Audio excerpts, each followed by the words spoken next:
Sosial şəbəkələrdə, xüsusilə Türkiyə segmentində Azərbaycanın İsrail ilə strateji müttəfiqliyi müzakirə mövzusu olanda maraqlı bir mənzərə yaranır.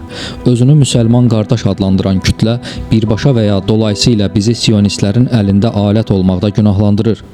Bəs onlar bunu deməkdə haqlıdırmı? Bu məsələdə həm onların, həm bizim doğru və səhvlərimiz nədir? Bu müzakirələrin tarixi kökü hara gedib çıxır? Bu videoda biz Türkiyə türklərinin Azərbaycan türklərini Yəhudi-Müsəlman davasında bir-birini mühakimə etməsinin tarixi sosial köklərinə enəcək və kimin haqlı, kimin haqsız olduğunu elmin, tarixin pəncərəsindən necə göründüyünü aydınlaşdırmağa çalışacağıq. İlk təməl sualımız budur. Türkiyə türklərinin müsəlman-ərəb təəssübkeşliyinin əsas səbəbi nədir?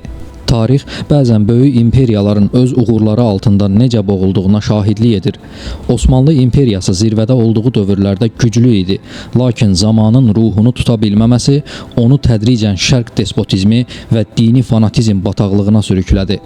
Türkiyənin müsəlman təəssübkeşliyi ilə imtahanı məhz bu dövrdən, dünyada intibahın və elmi inqilabın yüksəldiyi, lakin Osmanlıda mövhumatın qapıları möhkəm bağladığı anlardan başlayır. 15-ci əsrdə Avropada Johannes Gutenbergin ixtirası ilə kitab-çap dəzgahları cəhaləti dağıdaraq elmi kütləviləşdirdi. 1727-ci ilə qədər din xadimləri və mövhumatçı kütlə kitab çapını kafir icadı adlandıraraq qadağan etdi.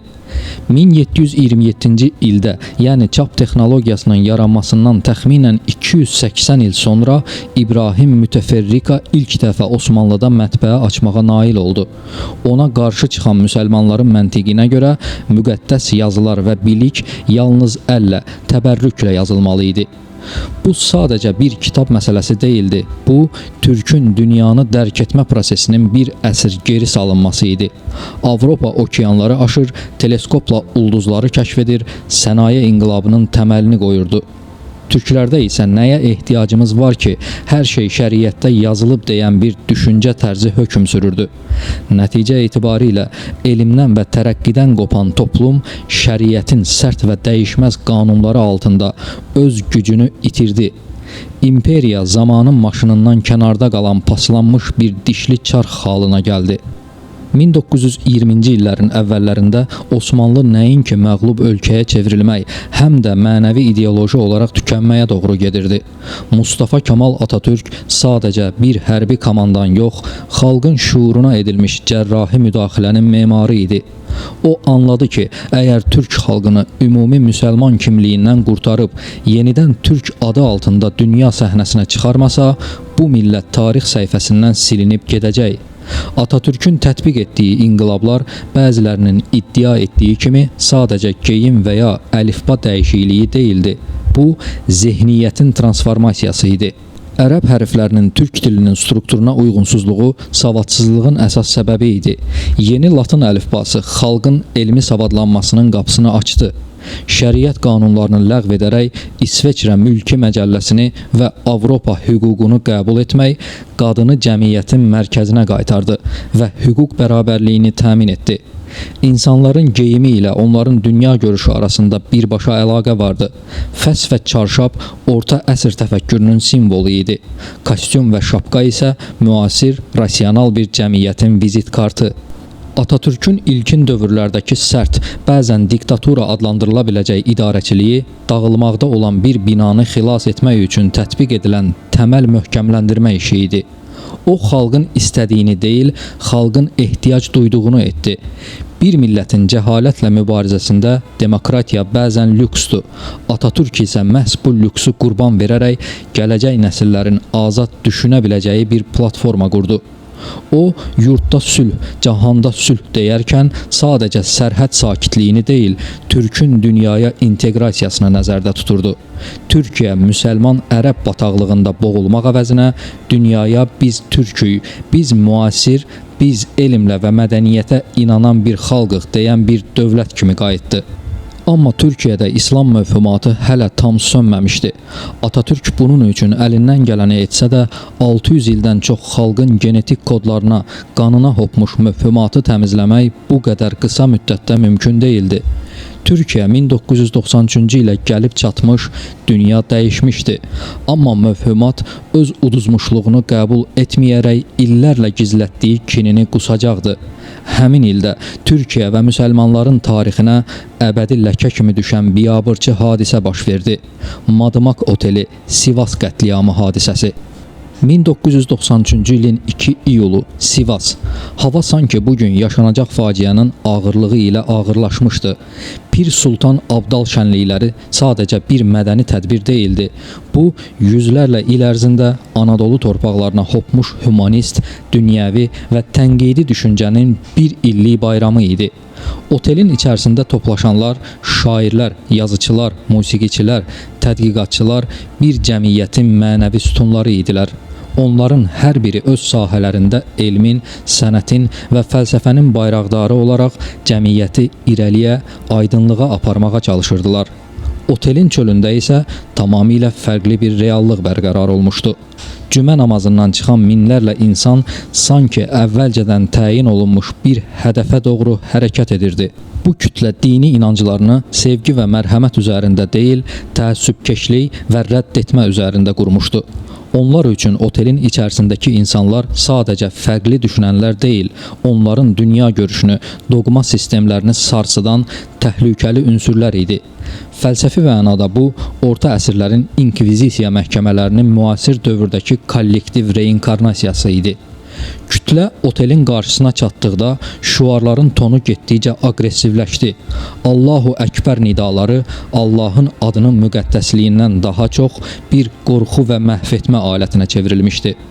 Otelin pəncərələrindən içəriyə baxdıqda kitabların, qələmlərin və sənət əsərlərinin olduğu bir otaq görünürdü.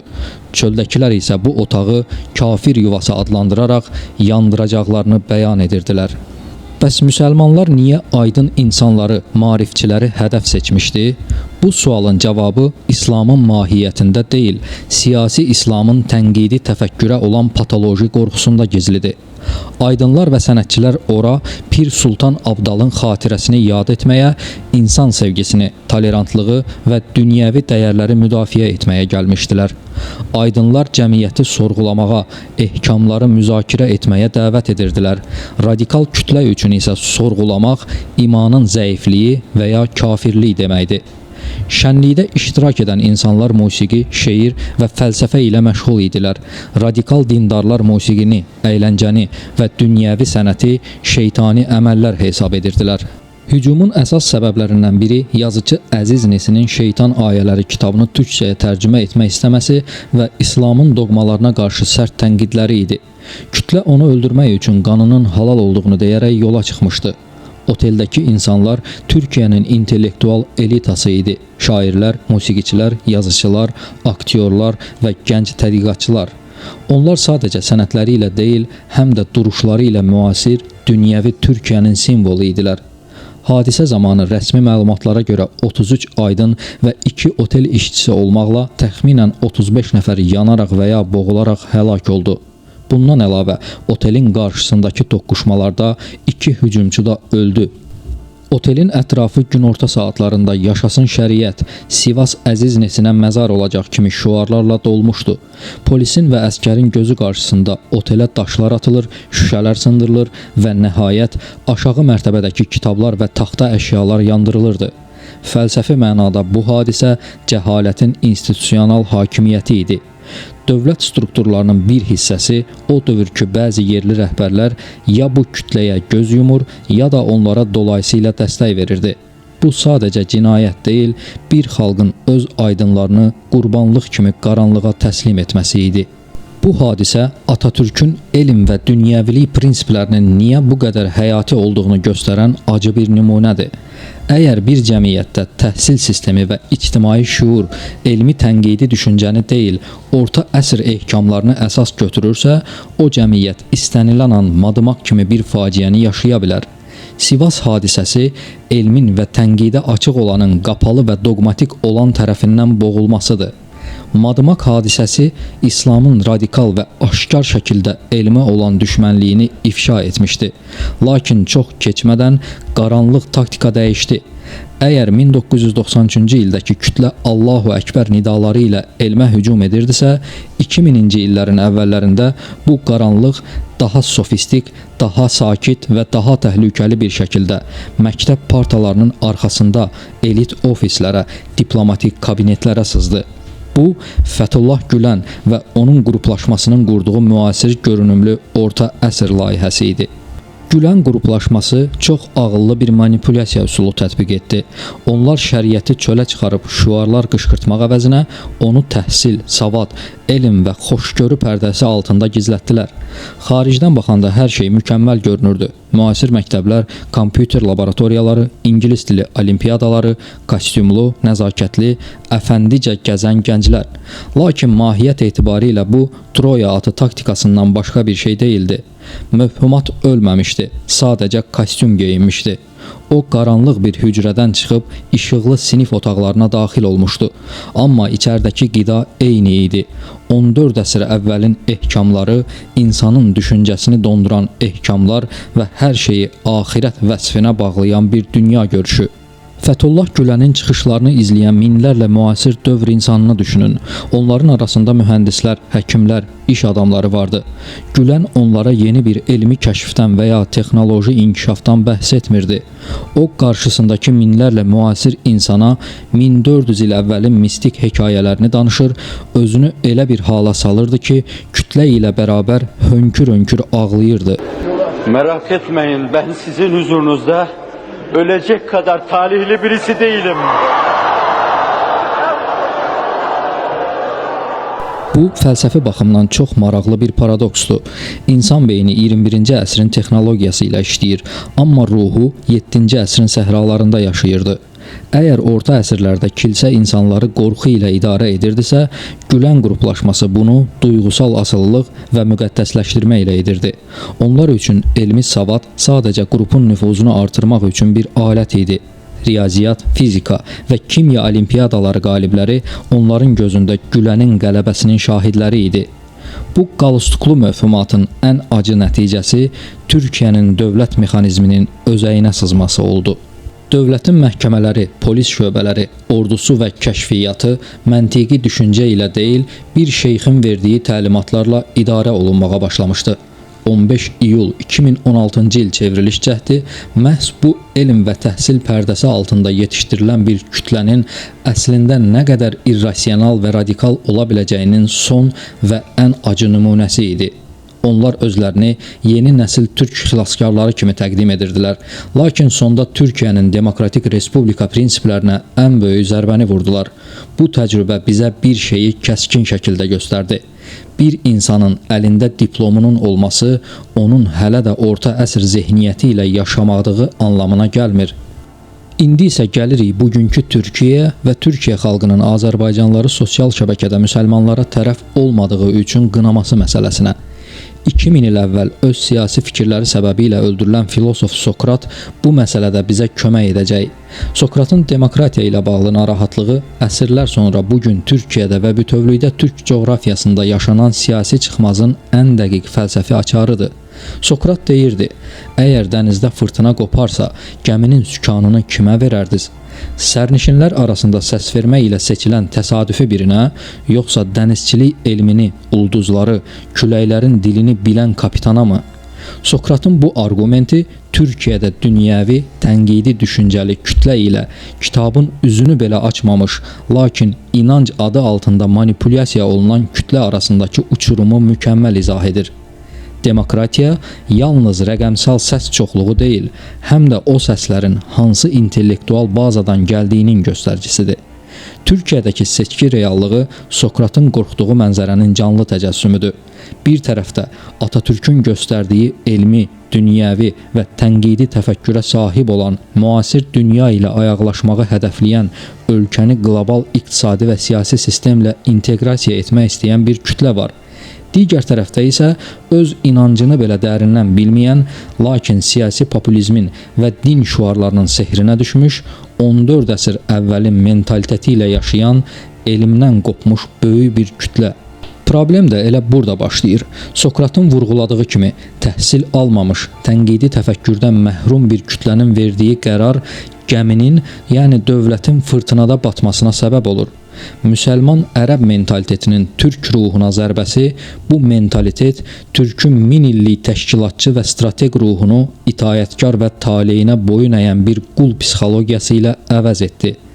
Nəticə etibarilə biz özümüzə ən yaxın olanı türk dünyasının inkişafını deyil, ərəb coğrafiyasının siyasi ambisiyalarını və orta əsr ehkamlarını prioritet saymağa başladıq. Praktiki nümunə göz önündədir. Elmə və texnologiyaya ayrılan büdcənin mövhumatın təbliğinə və ya səmərəsiz ümumi layihələrə xərclənməsi. Türkiyədə rəsmi statistikaya görə məscidlərin sayı 90 minə yaxınlaşır. Son 20 ildə bu rəqəm sürətlə artıb. Demək olar ki, hər addım başı bəzən eyni məhəllədə birdən çox nəhəng komplekslər tikilir. Lakin məsələ sadəcə məscidlərin sayı deyil, Diyanət İşləri Başkanlığının büdcəsidir. Diyanətin illik büdcəsi illər keçdikcə bir çox nazirliklərin, o cümlədən enerji, sənaye, mədəniyyət, hətta bəzən səhiyyə nazirliklərinin büdcəsini geridə qoyur. Məsələn, 2024-cü il üçün ayrılan büdcə milyardlarla türk lirəsi ilə ölçülür. Və nəhayət siyasi izolyasiya. İsrail kimi texnoloji və strateji cəhətdən regionda türkün maraqlarına uyğun olan müttəfiqlərlə münasibətlərin sırf müsəlman təəssübkeşliyi ucbatından korlanması. Sokratın dediyi o kapitan anlayışı Türkiyə üçün liyaqat deməkdir. Yəni təcrübə və bilik. Maarifləndirmə sadəcə məktəbə getmək deyil. Bu, insanın özünü doqmalardan xilas edib kainatı, tarixi və siyasi reallıqları tənqidi baxışla görməsidir. Türkiyəli dostlarımızın bizi İsrail ilə tərəfdaşlıq etdiyimiz üçün qınaması əslində bizim keçdiyimiz fərqli tarixi yolların toqquşmasıdır. Onlar hələ də ümumi müsəlman kimliyinin nostaljisi ilə yaşayarkən, biz, Azərbaycan türkləri, tarixin bizə bəxş etdiyi, bəzən isə məcbur etdiyi acı təcrübələrlə milli dövlət reallığına daha erkən uyğunlaşdıq. Bizim tarixi yolumuz mövhumatın zəncirlərindən qurtulmağın və müsəlman ərəb kölgəsindən çıxıb türk adını ucaltmağın hekayəsidir. Əsrlər boyu bizim torpaqlarda İslam bir inancdan daha çox bir idarə etmə forması kimi həyatımızı boğurdu. Dilimizə, mədəniyyətimizə, qadınlarımızın ictimai roluna şəriət pərdəsi altında qadağalar qoyulmuşdu. O dövrün Azərbaycanı savadsızlığın hökm sürdüyü, molla təsirinin elmin qarşısını kəsdiyi, başqa xalqların tərəqqisini kənardan izləyən bir cəmiyyət idi. Lakin 1918-ci il bizim üçün sadəcə dövlətçilik deyil, idrakın inqilabı idi. Məhəmməd Əmin Rəsulzadə və onun silahdaşları Azərbaycan türkdür deyərkən sadəcə bir milləti adlandırmırdılar. Onlar 1000 illik ərəb-fars hegemonluğuna dur deyirdilər. Bu sadəcə siyasi bir şüar deyil, milli kimliyimizin yenidən kəşfi idi. Bizi o dövrdə Çar Rusiyasının qatı maarifçilik dalğası və xaricdə təhsil almış aydınlarımızın Mirzə Fətəli Axundzadənin, Əli bəy Hüseynzadənin türkləşmək, İslamlaşmaq, müasirləşmək düsturu xilas etdi. Bizi Anadoludan ayıran ən kəskin tarixi məqam Sovet dövrünün 100% savadlandırma siyasəti oldu. Bu bəlkə də tarixin ironiyasıdır. Kommunizm ideologiyası məqsədindən asılı olmayaraq bizim cəmiyyəti dini mövhumatın təsirindən zorla da olsa təmizlədi. Qadın çarşafdan çıxdı, elmə və siyasətə qoşuldu. Kəndli mədrəsədən deyil, universitetdən məzun olmağı hədəflədi. Biz bu dövrdə din anlayışını kənara qoyub dünyəvi dövlət mexanizmini öyrəndik. Məhz bu səbəbdən bugün biz İsrail, ABŞ və Qərb ölkələri ilə münasibətlərimizi qurarkən dini süzgəcdən keçirmirik. Türkiyədəki müsəlman təəssübkeşliyi ilə yaşayan kütləyə baxaq. Onlar dünyadakı müsəlman ölkələrinin bombalanmasına emosional ağlayırlar, lakin həmin ölkələrin özlərinin türkün necə düşmən gördüyünü, Qarabağ müharibəsində Ermənistanın necə dolayısıyla dəstəklədiyini görmürlər. Bu ümumi düşüncənin ən böyük faciəsidir. Özünü səni öldürənlə eyni qapıdan keçməyə məcbur etmək. Biz artıq 1918-ci ilin maarifçi babalarımızın qoyduğu yoldayıq. Bizə siz niyə müsəlman deyilsiz deyib qınayanlar əslində özlərini müsəlman ərəb mədəniyyətinin bir parçası kimi görməkdən imtina edə bilməyənlərdir. Bizim kimliyimiz İslamın ərəb-fars şərhi deyil, türk millətinin dünyəvi, modern və güclü dövlətçilik ənənəsidir. Türkiyənin yaşadığı madımaq, gülən fenomeni və büdcə israfları mövhumatın bir dövləti necə içdən-içə çürüdə biləcəyinin sübutudur. Biz o qurbanları verdik, biz o ağrıları yaşadıq və bu gün biz Azərbaycan türkləri daha ayıq, daha realist və daha strateji düşünürük. Bizim yolumuz məlumdur. Atatürkün xeyirdə ən həqiqi yol göstəricisi elmdir şüarı əslində bizim yanaşmamızın təməlidir. Biz nə İrana, nə Əfqanistana, nə də ərəb dünyasına borcluyuq. Biz yalnız öz tariximizə, qurucu babalarımıza, bizi maarifləndirib müasir dünya ilə ayaqlaşmağa çalışan fədakar maarifçilərimizə borcluyuq. Bizi Türkiyə ilə birləşdirən də eyni dilin fərqli şivələrində danışmağımız və müasir türk kimliyi olmalıdır. Müsəlman kimliyi bir inanc ola bilər, amma dövlət idarəçiliyi yalnız və yalnız türk milli maraqları üzərində qurulmalıdır. Başqa hər yol başqalarının maraqlarına xidmət edən yoldur. Sona qədər izlədiyiniz üçün təşəkkürlər.